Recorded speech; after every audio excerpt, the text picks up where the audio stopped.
Oke, jadi kita ingin pagi ini membicarakan soal apa sesungguhnya tanggung jawab pemerintah itu. Oke, teman-teman, saya ingin share materinya ya. Bisa kelihatan? Belum?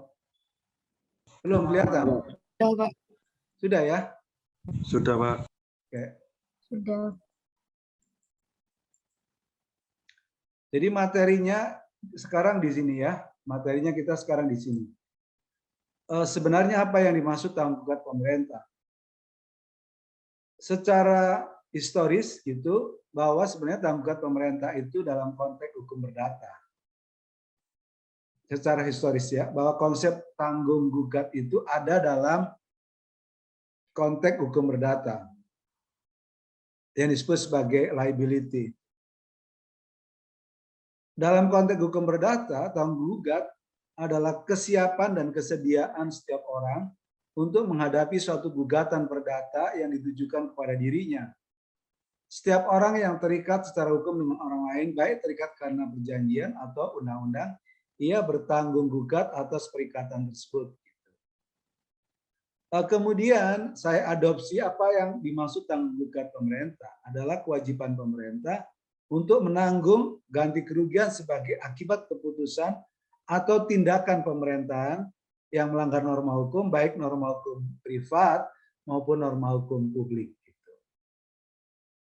Secara doktrin bahwa pengertian tanggung gugat menurut Toshiro Fuke,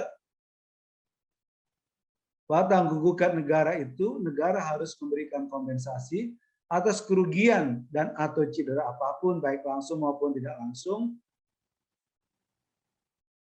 Yang kerugian itu bisa material atau imaterial. Jadi kalau lihat pengertian tanggung gugat menurut Toshiro Fuke, bahwa tanggung gugat negara dalam ini pemerintah itu adalah memberikan kompensasi atas kerugian, baik kerugian material maupun kerugian imaterial. Ya. Pertanyaannya adalah bentuk tanggung gugat pemerintah itu ada berapa jenisnya? Menurut Toshiro Fuke ada dua, yaitu tanggung gugat pemerintah akibat keputusan pemerintah yang disebut base kicking, keputusan pemerintah. Yang kedua adalah tanggung gugat pemerintah karena tindakan perbuatan melanggar hukum pemerintah. Jadi pemerintah melakukan tindakan pemerintahan yang bersifat faktual, yang bersifat bersifat real gitu, bersifat material, maka disebut sebagai tindakan hukum pemerintah, tindakan hukum pemerintah. Jadi ada dua bentuk, bisa diakibatkan karena pemerintah mengeluarkan keputusan atau karena mereka melakukan tindakan hukum yang tindakan hukum itu merugikan masyarakat. Pertanyaannya adalah, apakah istilah tanggung gugat itu sudah resmi diadopsi dalam hukum Indonesia atau dalam peraturan perundangan di Indonesia? Ternyata kalau kita memperhatikan Undang-Undang Nomor 30 Tahun 2014 tentang administrasi pemerintahan, di pasal 1 angka 23 disebutkan bahwa delegasi adalah limpahan kewenangan dari badan atau pejabat pemerintahan yang lebih tinggi ke badan atau pejabat pemerintahan yang lebih rendah dengan tanggung jawab dan tanggung gugat beralih sepenuhnya kepada penerima delegasi. Jadi istilah tanggung gugat itu secara resmi dipakai, dicantumkan dalam pasal 1 angka 23 Undang-Undang Administrasi Pemerintahan. Jadi maksudnya kalau pemerintah melakukan suatu perbuatan, yang perbuatan itu ternyata sudah dilimpahkan ke pemerintah kota atau kabupaten misalnya, maka yang bertanggung jawab dan bertanggung gugat itu adalah pemerintah kabupaten atau provinsi. Misal, kaitannya dengan soal pendidikan, pengelolaan pendidikan SMA dan SMK, itu menjadi kewenangan provinsi. Maka kalau ada persoalan kaitan pengelolaan tanggung jawab terhadap pengelolaan SMA, SMK, yang bertanggung jawab dan yang bisa digugat adalah Dinas Pendidikan Provinsi. Karena itu sudah didelegasikan dari pemerintah pusat kepada pemerintah daerah. Berikutnya apa yang disebut mandat? Pasal 1 angka 24 adalah pelimpahan kewenangan dari badan atau pejabat pemerintahan yang lebih tinggi kepada badan pejabat pemerintahan yang lebih rendah dengan tanggung jawab dan tanggung gugat tetap berada pada pemberi mandat. Jadi kalau saudara tahu bahwa dalam konteks hubungan presiden dan wakil presiden atau wakil presiden dengan presiden, disebutkan bahwa wakil presiden itu memiliki kewajiban membantu presiden dalam menjalankan tugas dan kewenangannya. Apa tugas dan kewenangannya wakil presiden dalam rangka membantu tugas presiden? Ternyata tidak ada satu pasal pun di dalam Undang-Undang Dasar 45. Maka sebagian besar kewenangan wakil presiden adalah kewenangan mandat. Jadi kewenangan yang dilimpahkan oleh presiden kepada wakil presiden dalam konteks menjalankan tugas pemerintahan. Jadi kalau wakil presiden menjalankan tugasnya itu adalah atas dasar wewenang mandat atas nama presiden, maka yang bertanggung jawab dan bertanggung gugat tetap presiden. Maka disebut tanggung gugat tetap berada pada pemberi mandat. Jadi tetap kepada presiden. Jadi secara resmi soal istilah tanggung gugat pemerintah itu tercantum secara eksplisit di dalam pasal 123 dan pasal 124 Undang-Undang Administrasi Pemerintahan. Oke, sejarah. Kita bicara sejarah. Kapan sih lahirnya tanggung jawab pemerintah itu? Kapan? Ada 3 fase penting yang harus kita pahami tentang sejarah lahirnya tanggung jawab pemerintah. Fase pertama adalah yang disebut sebagai state immunity, kekebalan negara, kekebalan pemerintah. Kekuasaannya absolut. King can do no wrong. Jadi raja tidak bisa diganggu gugat. Pengadilan tidak berwenang melakukan review terhadap tindakan pemerintah, tidak berwenang menguji tindakan pemerintah atau keputusan pemerintah.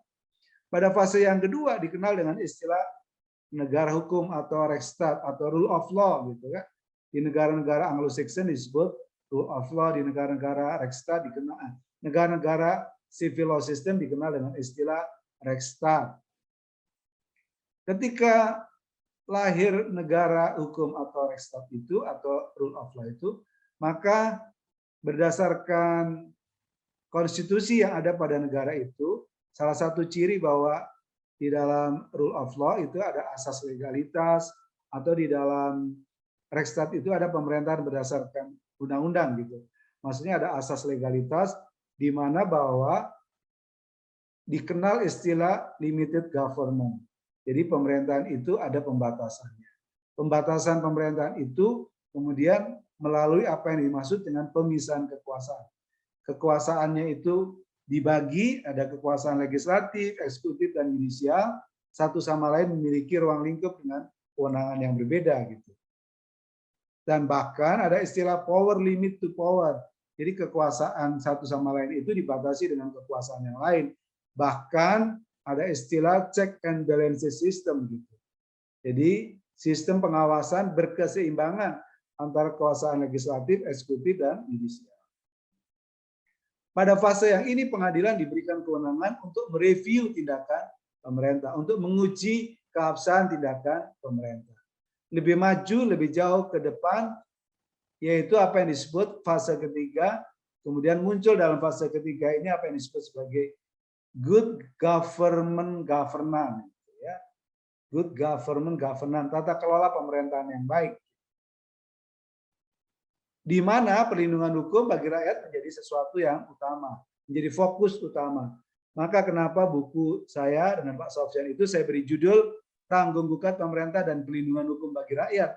Karena di satu sisi bahwa pemerintah itu memiliki tanggung jawab dalam konteks menjalankan tugas, menjalankan fungsi pemerintahan, tetapi di sisi lain bahwa pemerintah itu dalam menjalankan kewajibannya ternyata merugikan masyarakat, maka rakyat, warga negara bisa mengajukan gugatan dalam berbagai instrumen.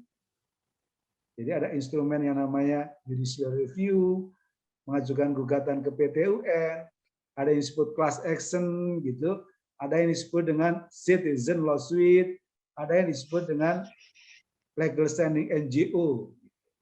Itu adalah sarana instrumen untuk bisa menggugat pemerintah. Pada fase yang ketiga ini, semua tindakan pemerintah dapat direview, diuji keabsahannya melalui pengadilan dengan dua prinsip atau dua teori, yaitu pertama adalah tanggung jawab pemerintah berdasarkan kesalahan, yang kedua tanggung jawab pemerintah tanpa kesalahan. Jadi ternyata bahwa pemerintah itu bisa digugat, yang satu adalah karena dasarnya ada kesalahan, yaitu bisa mengadopsi pasal 1365 KUH Perdata yang disebut perbuatan melanggar hukum, tinggal digeser perbuatan melanggar hukum oleh pemerintah. Nah, itu ada unsur-unsur perbuatan melanggar hukum. Ada 4 unsur, yaitu perbuatannya adalah perbuatan melanggar hukum, ada unsur kesalahannya, ada kerugian, baru yang keempat adalah ada hubungan kausalitas antara kerugian dengan perbuatan yang tadi ada unsur kesalahannya itu. Tetapi ternyata tidak selalu melulu ada unsur kesalahan dalam perkembangannya. Dalam konteks pengadaan tanah untuk kepentingan umum, pemerintah tetap harus memberikan ganti rugi atau kompensasi kepada warga masyarakat yang tanahnya ditetapkan sebagai tanah untuk kepentingan pengadaan kepentingan umum dalam konteks keputusan pengadaan tanah kepentingan umum. Jadi tanpa kesalahan pemerintah harus memberikan ganti rugi. Itu menjadi kewajiban pemerintah atau obligation state pemerintah. Oke. Ini tadi kita sampaikan sesuatu yang relatif baru, yaitu adalah tanggung jawab tanpa kesalahan. Ya, tanggung jawab tanpa kesalahan itu ada contoh di Perancis pada tahun 44, luar biasa. Pada tahun 44 ada Peradilan Tata Usaha Negara membangun prinsip umum mengenai tanggung jawab tanpa kesalahan, tapi berbasis teori resiko. Aktivitas pemerintahan meskipun dilaksanakan tanpa adanya kesalahan, dalam beberapa situasi kerap mengandung resiko. Jika resiko bersifat material dan individual menyebabkan kerugian atau potensi kerugian, negara wajib memberikan ganti rugi. Ini contohnya ya. Seorang bocah berusia 15 tahun mengalami kelumpuhan akibat teknik pembedahan baru di rumah sakit pemerintah. Dia mendapatkan kompensasi kerugian tanpa harus membuktikan adanya kelalaian medis gitu. Dengan dasar adanya resiko teknik baru, sama sekali tidak diketahui apa efek samping. Yang kedua contohnya adalah seorang pekerja penjaga gudang senjata milik pemerintah, milik negara, mengalami kecelakaan kerja yang tak seorang pun bisa dipersalahkan atas peristiwa tersebut. Peradilan Tata Usaha Negara Perancis mengizinkan ia mengajukan klaim kerugian atas negara berdasar sudut pandang negara wajib mengganti kerugian atas tingginya resiko kerja dalam pelayanan publik. Ini belum diadopsi itu di Indonesia. Ini konsep perbandingan dengan berbagai negara lain, tapi Indonesia belum sedemikian rupa mengadopsi soal teori resiko dalam konteks pelayanan publik ya, dalam konteks pelayanan publik. Apa dasar hukum tanggung jawab pemerintah dalam berbagai peraturan perundangan? Tentu yang pertama tadi Undang-Undang Administrasi Pemerintahan ya. Yang kedua adalah tadi pasal 365 KUH Perdata, itu yang antara lain mengatur soal perbuatan melanggar hukum oleh pemerintah. Terus pasal 62 ayat 1 huruf E dan huruf F tentang Undang-Undang Jalan, Undang-Undang 25 tahun 2009 tentang pelayanan publik, terus kemudian Undang-Undang tentang lingkungan hidup, Undang-Undang tentang rumah sakit, dan tentu adalah tentang Peradilan Tata Usaha Negara. Saudara, ini yang saya sebut tadi ya. Ini yang saya sebut tadi. Bahwa dalam praktek penggugat itu bisa menggunakan berbagai sarana atau mekanisme. Tadi judicial review, kalau undang-undang bertentangan dengan undang-undang dasar, ke MK diajukannya.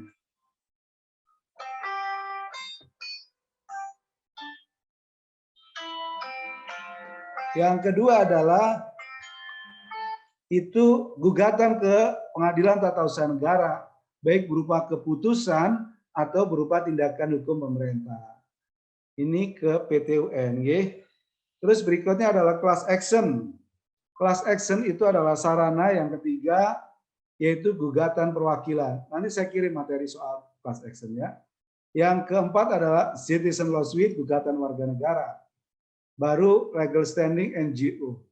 Legal standing NGO. Jadi ini gugatan seperti wali gitu, karena ada pencemaran atau pengerusakan lingkungan, dia bisa mengatasnamakan pemangku kepentingan, bisa mengajukan gugatan ke pengadilan, yaitu gugatan yang disebut sebagai legal standing NGO. Jadi ini ada 5 ya sarana perlindungan hukum bagi rakyat dalam konteks menggugat ke pemerintah kalau pemerintah dipandang merugikan, tindakan pemerintah merugikan masyarakat. Oke teman-teman, barangkali ada sesuatu yang ingin didiskusikan, silakan. Ada yang ingin ditanyakan?